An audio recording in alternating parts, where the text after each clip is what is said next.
La luz, esa vela que se enciende, lo que simboliza, lo que viene a simbolizar, por lo menos así lo enseña la Iglesia Ortodoxa. ¿Quién define el símbolo? Lo define el devenir de la propia catequesis viva de la Iglesia. En ningún lugar tú vas a escuchar, no, esta vela es para darle luz al santo, o esta vela es para dar luz a tu vida o a tu camino. Siempre se dice, esta vela simboliza la luz de Cristo, simboliza que tú eres luz de Cristo. Una vela. Sí, de hecho, pero no te asombres. Si nosotros estamos hablando de una iglesia apostólica, ¿no? Que deriva de los apóstoles, ¿no? Y del etos que se gesta justamente del imaginario de los apóstoles, que fueron quienes pusieron la base. Y tenemos también los dichos metafóricos, analógicos, de lo que usted quiera, lo que dijo Jesús. Y Jesús dice que nosotros somos la luz del mundo. ¿De dónde se luego concluye que una vela representa esa luz? Esto se da dentro del etos de la iglesia, dentro de la catequesis del devenir de la historia de la iglesia. Se enseña que más que palabras, también se puede comunicar ideas a partir de símbolos. ¿Okay? Yo no estoy haciendo una crítica a los símbolos. Yo estoy diciendo que ustedes se sacaron de debajo de la manga que esto era un simbolismo de la luz de Cristo y no sé qué tanto, y ahora lo hacen en un contexto de culto. ¡Caramba! Y yo les estoy diciendo, pero espéreme, Jura Juan, ustedes sacaron que esto era en un contexto de culto apostólico de la iglesia. ¿De quién aprendieron esto? Porque esto no lo hacía Jesús, ni los apóstoles, ni Pedro, ni Juan, ni Pablo. Dice, en el devenir de la iglesia. Entonces la iglesia por sus propias pistolas inventó esto sobre la marcha. Hay como una serie de contradicciones aquí como que no cuadran, ¿eh?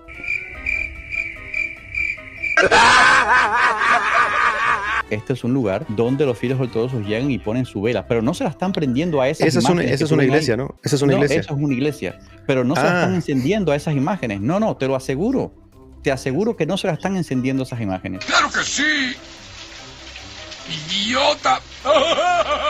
Tienes una imagen representativa al frente y después tienes velas abajo. La gente va y prende velas y dices, no, pero no lo hace la imagen. No, créelo, me parece muy deshonesto. No soy deshonesto. Y le voy a decir por qué me parece muy deshonesto.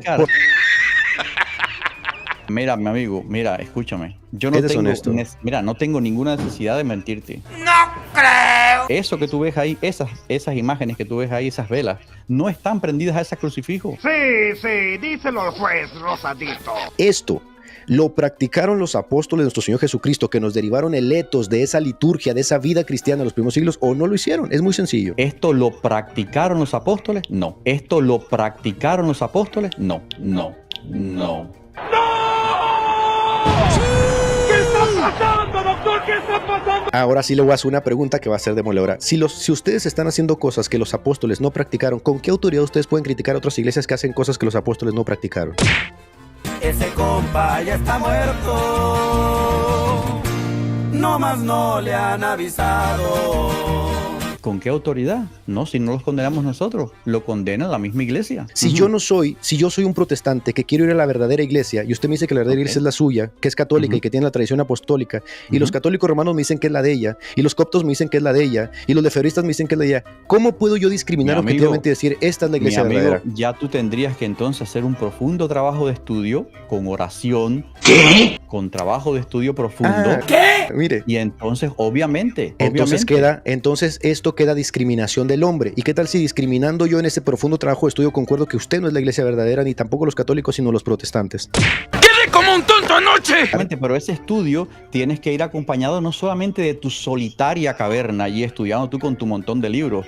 Tienes que mirar. Explíqueme el estudio. Oye, a ver, los cristianos que vivieron antes que yo, los cristianos que vivieron en el primer siglo, en el segundo, en el tercero. Padre, se acaba de dar un pacatazo usted solo ahí. No. Porque ¡Estúpido!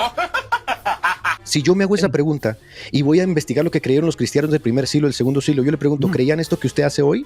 ¿De andar besando íconos? ¡Se murió! A principio, bueno, puede ser que en el primer siglo, en el justo primer siglo, no hayan besado íconos. No hayan besado íconos. Eso es todo, amigos. Entonces yo concuerdo que si yo investigo a los padres apostólicos del primer siglo y no besaban íconos y ustedes besan íconos y lo hacen con una vinculación cristológica, debo concluir con esa, objetividad que usted me pide que tenga, que en efecto ustedes no son la iglesia de los primeros siglos.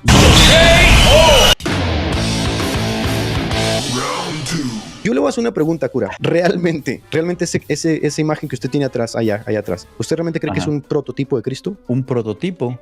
Sí, como dice el Damasceno. ¿Un prototipo de Cristo? Sí, claro. Sí, claro. Así, muerde el cebo. Es un prototipo de Cristo. Ok, entonces quiere decir que así es Cristo. Eso no tiene tanta relevancia. Tú quieres hacer ver que quizás la forma en que el artista escribe el icono es lo que más relevancia tiene. Y el hecho de que no se parezca en cada detalle al Cristo, eso implicaría algo. Pero todo yo lo contrario. creo No, por todo lo ejemplo, contrario. Lo que estoy diciendo es que no tienen los detalles. Eso es lo que estoy diciendo. No que no es perfecto en cada detalle. Es que a ustedes no se les dieron los detalles. Ustedes se los imaginaron, cura Juan. No, mira. Es imaginación del autor. Tanto ustedes como los católicos romanos beben del segundo concilio de Nicea, ¿cierto o no? Sí. Si el segundo concilio de Nicea fue guiado por el Espíritu Santo, ¿por qué no tienen las mismas pinturas todos ustedes? Bueno, sería muy bueno preguntarle a ellos por qué se han desviado de lo que es la iconografía. ¡Madura, Simpson! ¡Te ves ridículo! No, es cierto. Y déjeme resolver esto para que vea cómo ustedes llegan a ser contradictorios. Dicen que la Inmaculada Concepción no debe de ser pasada como doctrina apostólica porque no está en la tradición de los padres de la iglesia, no está en las escrituras y un concilio lo resolvió. Pero si yo llego a decir eso y le digo, oiga padre, pero es que ¿sabe qué? Que en el comunitorium no está el besar íconos ni vincularlos cristológicamente, ni están las escrituras ni está en la tradición. ¿Qué me dice? No, pero ahí tienes que fijarte en el siglo VII, siglo VIII. Yo le diría que eso es hipocresía, como Jesucristo le dijo a los fariseos, eso es hipocresía. ¿Por qué ustedes no creen, por ejemplo, en la infalibilidad papal? Porque no la van a encontrar en las escrituras, no la van a encontrar en la tradición, no la van a encontrar refrendada en un concilio. Pero si yo les llego a decir a ustedes, oigan, pero es que yo no creo que andar besando íconos esté bien. No, es que tienes que ir más allá y más allá y más allá. Entonces esto es lo que yo digo, son pragmáticos. Cuando algo les conviene, buscan justificar todo y adornarlo con poesía, ¿no? Y jugar mucho con los sentimientos de las personas. Pero cuando no les conviene, ahí se me ponen muy apologéticos y quieren ir a los padres, al comunitorium, al concilio. Si ustedes fueran como el Ferras, que la beben y la derraman, dirían, es verdad, todo esto no lo inventamos, punto. ¿Y qué? ¡Qué habilidad, señor! El problema es, ¿sabes lo que sucede? Que nosotros no estamos aquí para hacerlos contentos a ustedes. Dice San Vicente Lerins, hablando del ejemplo de cómo vamos a aplicar esta regla. Porque, a ver, ¿cómo se aplica la regula fidei? ¿Cómo vamos a aplicarla? Es una pregunta, yo creo que honesta, ¿verdad? No lo sé, tú dime. ¿Cuál debe ser la conducta de un cristiano católico si alguna pequeña parte de la iglesia se separa de la comunión de la fe universal? No cabe duda de que deberán anteponer la salud del cuerpo entero a un miembro podrido y contagioso. Otra pregunta, pero ¿y si se trata de una novedad herética que no está limitada a un pequeño grupo, sino que amenaza con contagiar a toda la iglesia entera? Como bueno, los arrianos hicieron en su momento, ¿no? En tal caso, el cristiano deberá hacer todo lo posible para adherirse a la antigüedad, la cual no puede evidentemente ser alterada por ninguna nueva mentira. Soy intelectual, muy inteligente. Yo por eso te digo, ¿por qué no crees en la Inmaculada Concepción? Porque no está refrendada en los concilios ecuménicos. ¿Por qué no crees en la infalibilidad papal? Porque no está refrendada en los concilios ecuménicos. ¿Por qué no crees en el purgatorio? Porque no está refrendada en los concilios ecuménicos. Los únicos dos dogmas que tiene la Iglesia Ortodoxa sobre la Virgen María están en los concilios ecuménicos. María es Theotokos y María es Semper Virgo. Y cuando en un concilio ecuménico dice, tú no puedes arrodillarte en los domingos, por lo menos la Iglesia Ortodoxa no se arrodilla en los domingos. Cuando la Iglesia Ortodoxa dice anatema a todo aquel que diga que un ícono es comparable con un ídolo, eso es anatema.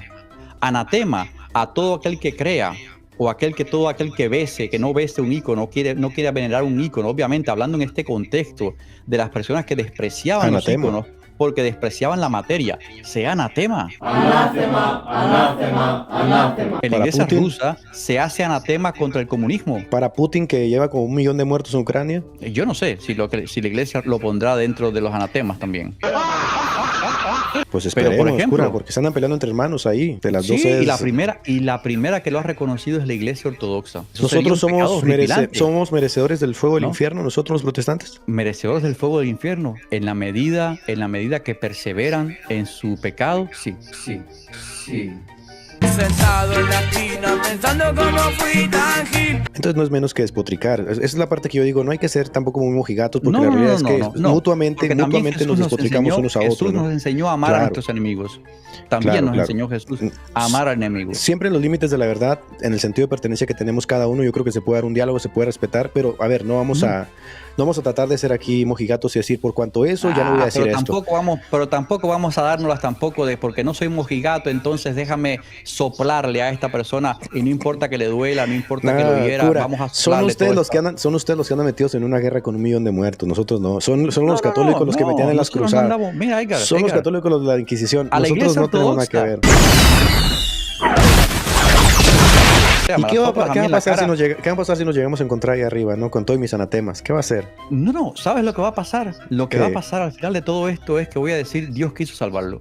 Ah, pues eso es protestantismo. Venga. Tiene que cerrar el estadio, que los genios hacen eso. Así pensamos nosotros. Sí, es la iglesia universal. No es porque al final la iglesia ortodoxa nunca ha dicho, no, Dios no va a salvar a nadie fuera de la iglesia ortodoxa. Extra ecclesia ortodoxa nulla salus est. Pues es inconsistente. Por eso los católicos andan enojados con el Concilio Vaticano II, se volvió inconsistente. Si van a bancar los anatemas, bánquenlos. Y aquí los recibimos con el... Ponemos el pecho. Aquí el ad baculum, la verdad es que no tiene mucho peso lo que la iglesia, la sacrosanta y todo ese tipo de parafernalia medieval. Estamos en la época moderna y va a ser muy difícil que pase, ¿no? Desapercibida de la mente de alguien. No es que despreciemos a la iglesia, amamos a la iglesia, por eso formamos parte de ella, si no yo sería ateo, agnóstico, cualquier otra cosa. Yo amo a Cristo, pero el asunto es que ese ad baculum, ¿no? Que desde larga data se ha querido imponer, tanto de ustedes como de los católicos, ya no tiene peso, ya no tiene poder, cura Juan. Tienes que votar la Biblia, tienes que votar el Nuevo Testamento, porque en el Nuevo Testamento se presenta una iglesia real y verdadera. Y dale con eso. Si quien han votado la Biblia son ustedes, que no me puedo dar ni un solo texto de la prosquinesis para sus imágenes. Quien han votado la Biblia son ustedes, que tienen que recurrir al siglo VIII para poder hacer ese tipo de parafernalias. Pero nosotros, amigo mío, si los propios académicos... Cerramos. Si los propios académicos dicen que los iconoclastas, y yo no soy iconoclasta, tenían la razón, ¿cómo es que nosotros votamos la Biblia? Nosotros estamos mucho más cerca de ella, ¿no? Pero bueno, ese sería otro tema. Será otro tema. Será para otro momento. Un gusto.